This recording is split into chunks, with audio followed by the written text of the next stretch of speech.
Loyalty before love part 32।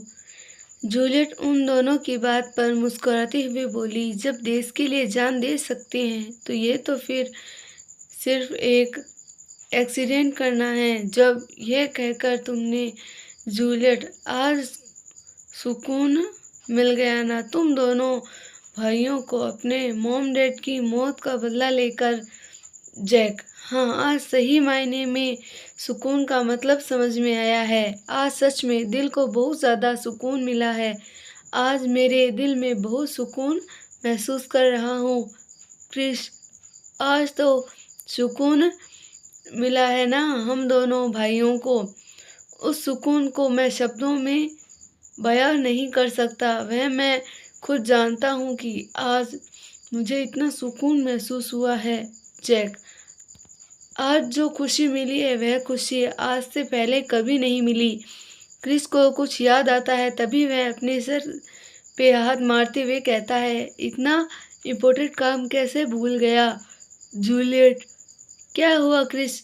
अब क्या भूल गए तुम? जैक, ब्रो, कौन सा इम्पोर्टेंट काम भूल गई? क्रिस, आज तो मुझे सुकून महसूस हुआ है।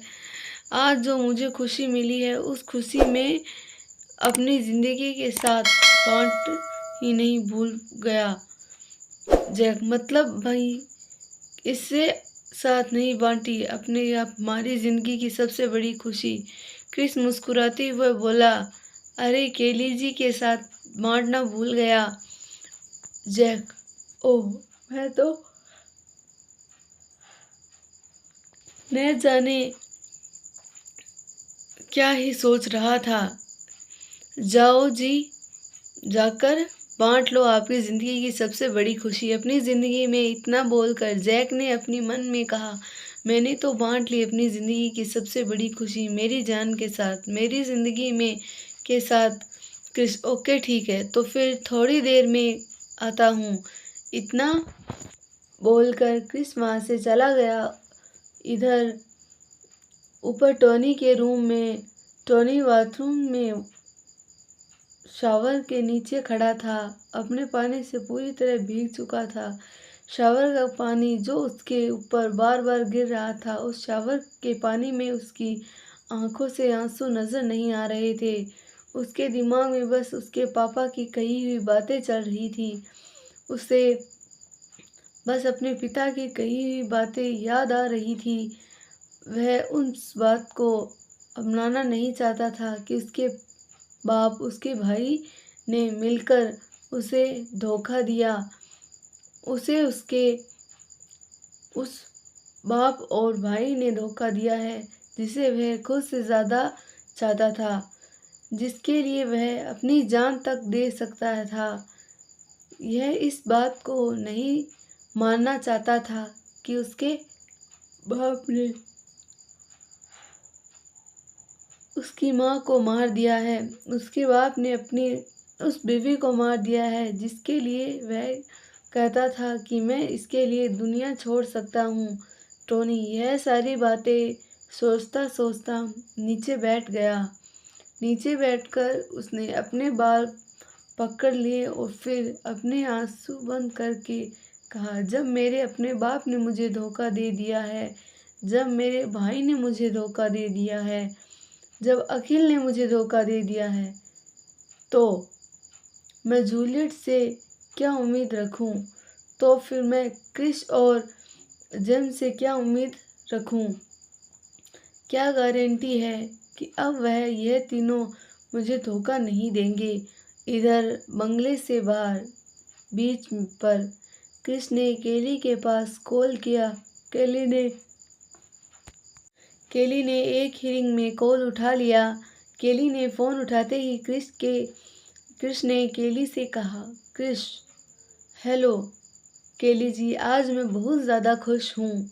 केली, हेलो क्रिस जी, अच्छा तो ऐसा क्या हुआ आज जो आप बहुत ज़्यादा खुश हैं?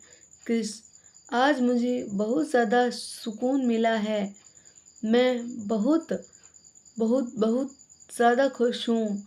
मैं बस आपसे मेरी खुशी बांटना चाहता हूँ। केली हंसते हुए क्रिस से बोली, अच्छी ठीक है, मैं समझ गई कि आप बहुत ज़्यादा खुश हैं, लेकिन आखिर इस खुशी का कारण क्या है? मुझे भी बता दीजिए। कृष केली जी, आपको जानकर बहुत ज़्यादा खुशी होगी कि आज मैंने और जैक ने मिलकर हम दोनों के माता पिता के कातिल को मार दिया है। केली जी, हम दोनों ने अखिल को अपने हाथों से मारा। हम दोनों ने अखिल के अंदर हम दोनों की बंदूक की सारी गोलियां उतार दी। आप अंदाज़ा भी नहीं लगा सकती हैं कि आज मैं कितना खुश हूँ। केली हंसते हुए बोली, मैं लगा सकती हूँ अंदाज़ा कि आज आप कितने खुश हैं। आपकी हंसी से ही समझ आ रहा है कि आज आप बहुत ज़्यादा खुश हैं। तो मुझे आपकी इस खुशी में शामिल करने का कोई अनोखा कारण क्या है?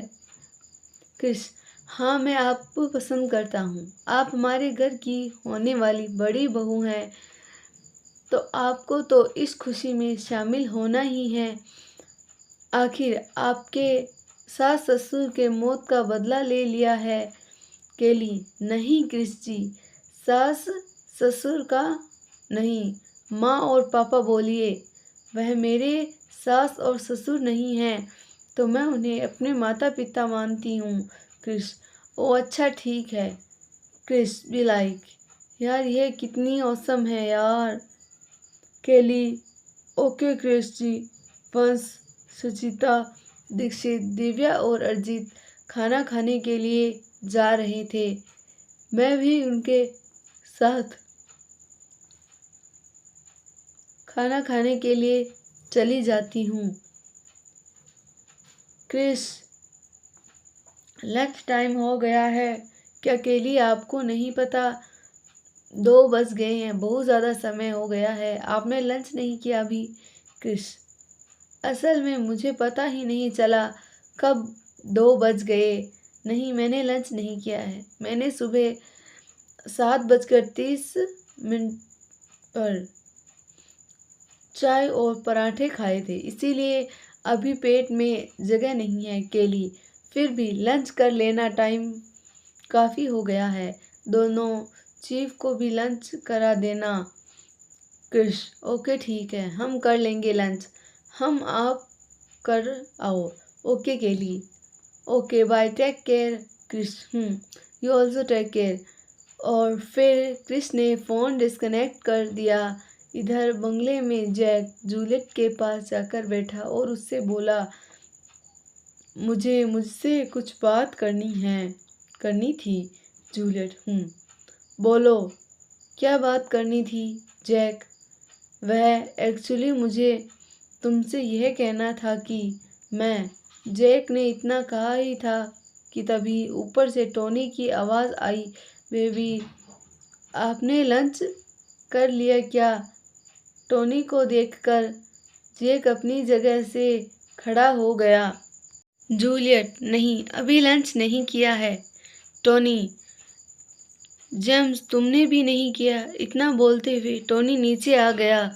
जैक, नहीं, मैंने भी नहीं किया अभी लंच। टोनी, और क्रिस ने उसके लंच किया या नहीं? तभी क्रिस अंदर आता हुआ बोला, नहीं टोनी, मैंने भी लंच नहीं किया है। टोनी, चलो तो फिर हम लोग कहीं 5 स्टार में चलकर लंच करते हैं। जैक, टोनी, 5 स्टार में क्यों? टोनी, अखिल की मौत हुई है ना आज, तो उसी के लिए पार्टी करने। तभी हम लोग ड्रिंक तो कर नहीं सकते क्योंकि रात में मिस्टर ध्रुव का भी तो गेम बजाना है हमें। क्रिस, टोनी का क्या मतलब है आपका? टोनी, अखिल को तो हम लोगों ने पहले ही मार दिया और मिस्टर ध्रुव, उसे आज रात को मार देंगे, इसीलिए हमें पार्टी करनी चाहिए।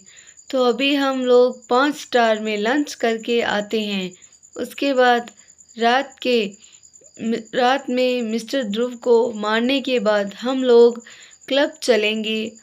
उस उसके मरने के बाद हम लोग पार्टी करेंगे। जैसे उन लोगों को मेरी माँ को मारने का सुख दुख नहीं है, उसी तरह हम लोगों को भी उनके मरने का कोई दुख नहीं करेंगे। इतना बोलते हुए टोनी ने अपनी पॉकेट में से फ़ोन निकाला और ड्राइवर के पास कॉल कर दिया। जूलियट, जैक और टोनी बाहर गए तो ड्राइवर गाड़ी लेकर पहले ही बाहर खड़ा था। टोनी, चलो बैठो चलते हैं। जैक, एक ही गाड़ी में टोनी, काफ़ी बड़ी गाड़ी है। इतना बोलकर हुए टोनी पीछे वाले दरवाज़ा खोलकर जूलियट को बैठाने का इशारा किया और जूलियट ने बैठते ही खुद भी बैठ गया और फिर उसने जैक से कहा, जेम्स बैठ जाओ। जैक भी टोनी के पास ही बैठ गया। क्रिस आगे गया और ड्राइवर सीट के बगल वाली सीट में बैठ गया। उन चारों के बैठते ही ड्राइवर ने गाड़ी शुरू की और गाड़ी को चलाने लगा। टोनी, मेरे किसी भी 5 स्टार रेस्टोरेंट में ले चलो। Driver, okay sir. और फिर ड्राइवर गाड़ी चलाने लगा। कुछ देर बाद ड्राइवर ने गाड़ी रोक ली। सभी लोग गाड़ी से बाहर निकले और होटल के अंदर चले गए। जैसे ही वह होटल के अंदर गए तो उस होटल का मैनेजर भागता हुआ आया और आकर टोनी से बोला, sir you are here. Tony, yes I have come of lunch. मैं sir manager, sir can I get your personal room ready? No I don't need. इतना बोलते हुए टोनी जाकर वह टेबल पर बैठ गया। टोनी के पीछे पीछे जाकर जैक, क्रिस और जूलियट भी टेबल पर बैठ गए। Tony, manager you go. Manager वहाँ से चला गया। कुछ देर बाद मेन्यू कार्ड लेकर एक वेटर उसके टेबल के पास आया। वेटर ने उसकी तरफ देखते हुए कहा, what would you like to eat?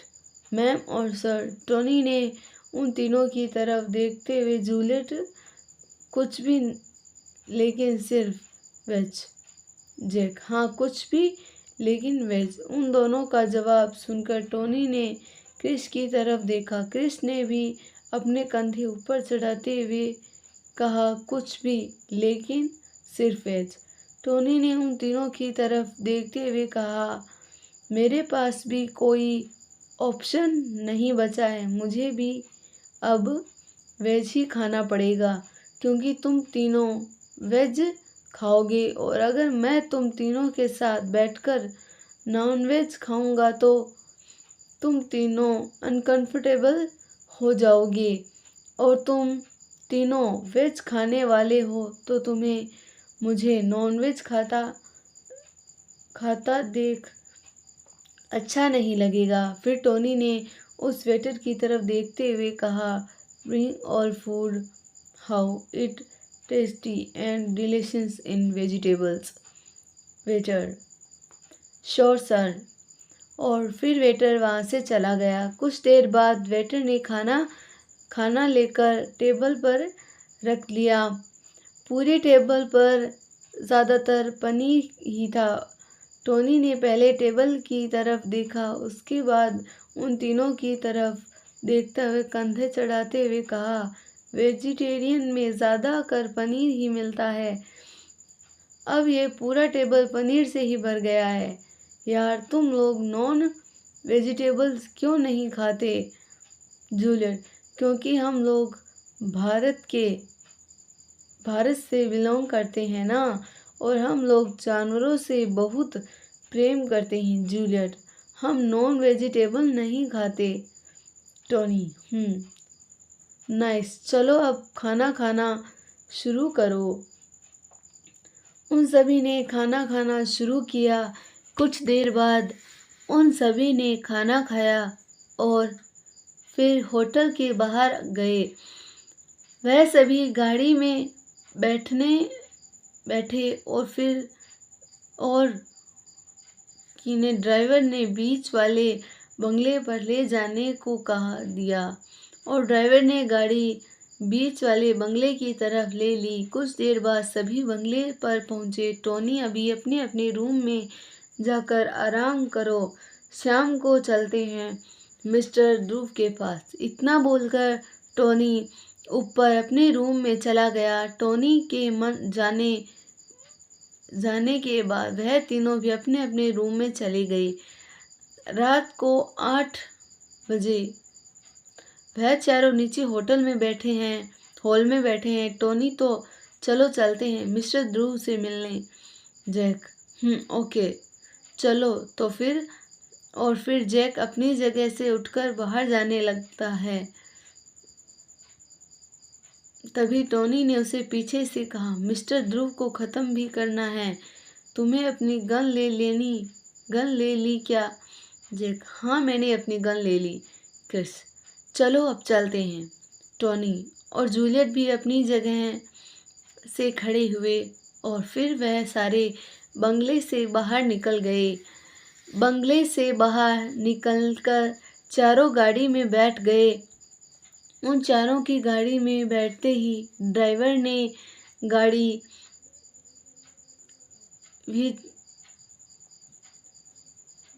Vietnam hotel की तरफ ले ली। कुछ देर बाद नम होटल के सामने गाड़ी आकर रुक गई। वह चारों गाड़ी से बाहर उतरे और फिर होटल के अंदर जाने लगे। चारों वापस खुफिया दरवाजे के पास पहुंचे और चारों उस दरवाजे से होते हुए नीचे चले गए। सीढ़ियों से उतरकर वह चारों टोनी के बाप के रूम की तरफ चलने लगे। तभी उस रूम में टोनी के बाप के पास एक आदमी बैठा हुआ दिखाई दिया। टोनी और क्रिस उस आदमी को देखकर चौंक गए और उन दोनों की आंखें बड़ी हो गई और उन दोनों के कदम अपनी जगह पर रुक गए। अगर आपको हमारी स्टोरी पसंद आई तो स्टोरी को लाइक, शेयर, चैनल को सब्सक्राइब करना ना भूलें और कमेंट ज़रूर करें। धन्यवाद।